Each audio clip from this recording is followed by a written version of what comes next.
يعملون في تنظيف ودهان البيوت للعائلات الفقيرة أو حتى الملاجئ الصغيرة، ويقدمون مستلزمات المنزل لنساء ضحايا العنف والألعاب للأطفال أيضا، كما أنهم يوزعون الحلوى في الأعياد ويتبرعون بحقائب وقرطاسية مدرسية مع أموال كثيرة لكل محتاج أو فقير، وكلها قد تكون مع عبوة مؤقتة تنفجر في اللحظة المحددة ووفق الخطة المرسومة. إعلان عريض لجهاز الأمن العام الإسرائيلي المعروف باسم الشاباك يترك خلفه الكثير من النشاطات والعمليات للجهاز الذي يحكم دولة إسرائيل.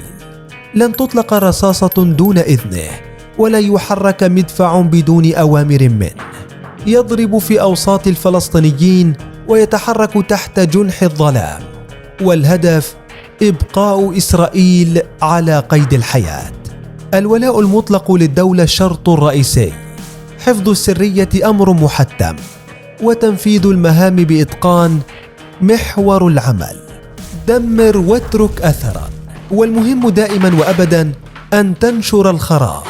فوضى والدولة تحت أيديهم للأبد. الشاباك، السرية ليست كل شيء. منذ الخطوات الأولى لإنشاء دولة إسرائيل على الأراضي الفلسطينية، اهتم القائمون على المشروع بفكرة وجود أجهزة استخبارات قوية لديهم، وهو ما وجد بالفعل في عصابات الهاغانا وغيرها. وكانت المهمة الرئيسية لتلك المجموعات هي تنفيذ عمليات الاغتيال بشكل سري. ومع قيام دولة إسرائيل وتأسيس الجيش بشكل رسمي، صدر القرار الأول في 30 من يونيو عام 1948 بحل هيئة جهاز جمع المعلومات التابع للهاغانا، ووضع بدلاً عنه 3 أجهزة دفعة واحدة. الأول جهاز الاستخبارات، والذي أوكلت إليه مهمة الاستخبارات العسكرية والأمن الميداني ومكافحة عمليات التجسس. أما الثاني فكان الأشهر حتى اليوم، وهو جهاز الموساد، الذي تخصص في العمليات الاستخباراتية الخارجية. وأخيراً أتى جهاز المعلومات الداخلية، والذي تحول لاحقاً إلى جهاز الأمن العام الشاباك، ومهمته التعامل مع قضايا الأمن الداخلي، وعلى رأسها ما سمي بمحاربة الإرهاب. تلك التشكيلة المنوعة بقيت سرية لبعض الوقت، خصوصاً جهاز الشاباك الذي حصل على صفته الرسمية في 18 من فبراير من ذات العام، إلا أن التكتم حول وجوده استمر حتى العام 1957، حيث ترأسه في البداية إيسار هرائيل، والذي يعتبر المؤسس الرسمي للجهاز والرجل الذي وضع أول الأساسات والقواعد للعمل. ويقال أنه جمع في البداية عددا من أفراد عصابة الهاغانا الذين تخصصوا بشن الهجمات ضد الفلسطينيين، ليطلق الجهاز الذي سيكون رأس الحربة بقتال أصحاب الأرض. في أحد مقالاته بصحيفة يدعوت أحرنوت، قال كبير معلق الصحيفة نحوم بارنياع أن رئيس الشباك هو الحاكم الحقيقي لدولة إسرائيل. مفارقة وضعت الكثير من إشارات الاستفهام حول الجهاز الذي يعتبر من أصغر أجهزة المخابرات الإسرائيلية، لكنه في الواقع الأكثر تأثيراً في صنع القرار السياسي والعسكري في البلاد. فكل التوصيات التي تصل من بقية الأجهزة للحكومة لا تؤخذ على محمل الجد من قبلها دون أن يصادق عليها جهاز الشاباك، كما أن الحكومة لا يمكنها اتخاذ أي قرار ضد الشعب الفلسطيني دون الحصول على موافقة رسمية من جهاز الشاباك، ما يجعله متحكماً رئيسياً في الصراع الفلسطيني الإسرائيلي.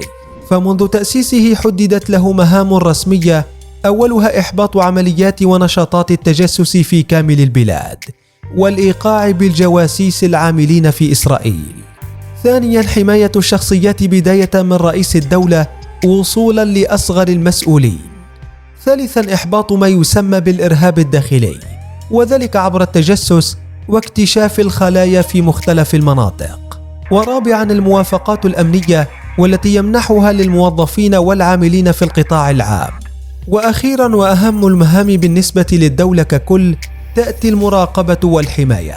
وذلك من خلال مراقبة الإجراءات الأمنية للمنشآت الاستراتيجية التابعة للدولة مثل مؤسسات الدولة والمطارات وحتى السفارات الإسرائيلية في الخارج، وحماية المعلومات الأمنية والسياسية الطبيعية منها والحساسة، ما يجعله جهاز يتدفق عبره كل المعلومات الصغيرة منها والكبيرة بقرار رسمي، ويساعده في ذلك التحكم انتشاره في كل المناطق، حيث يتوزع على شكل قطاعات، منها منطقة القدس والضفة الغربية، والتي تعتبر أكبر منطقة في الجهاز، وتتخصص بإحباط العمليات الفلسطينية المنطلقة من المنطقة، ثم المنطقة الشمالية التي تتخصص بمكافحة العمليات السرية ومراقبة شخصيات عبر الحدود اللبنانية، ثم المنطقة الجنوبية والتي بدورها تعمل على إحباط العمليات والتجسس المركز.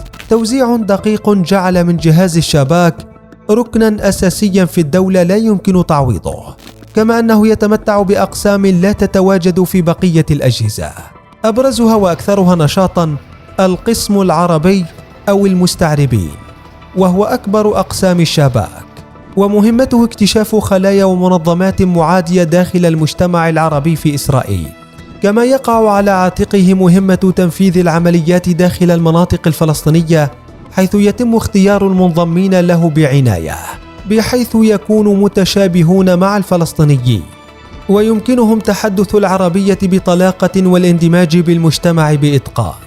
وسجلت له العديد من العمليات، أبرزها كانت عملية مراقبة القيادي الفلسطيني أحمد الجعبري، والذي قتل في النهاية بغارة إسرائيلية. يلي القسم العربي ما يعرف بالقسم اليهودي، والذي يتخصص بمكافحة التجسس ومنع الاختراقات، ثم قسم الحماية والذي يضم وحدة رسمية تتخصص بحماية الشخصيات والوفود الرسمية، وأكثرها وحشية وعنف يأتي قسم التحقيقات الذي توكل إليه مهمة التحقيق مع المعتقلين، كما يضم الجهاز قسم التكنولوجيا الذي يعمل على مدار الساعة على تطوير وسائل تخدم الجهاز وجمع المعلومات من مواقع التواصل ومختلف الطرق، وأخيرا الهيئة الحكومية لحماية المعلومات والتي عرفت باسم رام، ولها التحكم بكل المعلومات للحفاظ عليها، وأنشئت بقرار رسمي صدر عام 2002. تمتلك هذه الهيئة صلاحية توجيه الأوامر والتعليمات لهيئات وجهات كثر، لديها منظمات معلوماتية حساسة مثل مكتب رئيس الحكومة وعدة وزارات وبنك إسرائيل وشركات الاتصالات وحتى الشركات الخدمية، الأمر الذي يخوله للاطلاع على كل المعلومات المتدفقة للدولة. ولعل أبرز ما يخفى عن جهاز الشباك هي الميزانية السنوية التي تصرف عليه، حيث أشارت التقديرات إلى ما يفوق $1,000,000,000 سنويا، فيما يعتقد الكثير من المراقبين أن الجهاز يصرف عليه أكثر من ذلك بكثير، ولكن كل تلك التفاصيل تخضع للسرية التامة. فمؤخرا أعلن رئيس الوزراء الإسرائيلي الجديد نفتالي بينيت تعيين رئيس جديد لجهاز الأمن العام الشباك، وللحفاظ على السرية لم يعلن عن اسمه، واكتفى بإطلاق رمز آر عليه، مؤكدا أنه مقاتل شجاع وقائد متميز، وسبق له أن شارك في عمليات عدة بعضها مع الموساد، ما يوضح حجم السرية الكبيرة التي يتمتع بها الجهاز، وقد يكون بالفعل هو من يحكم دولة إسرائيل بالخفاء ومن خلف الأضواء.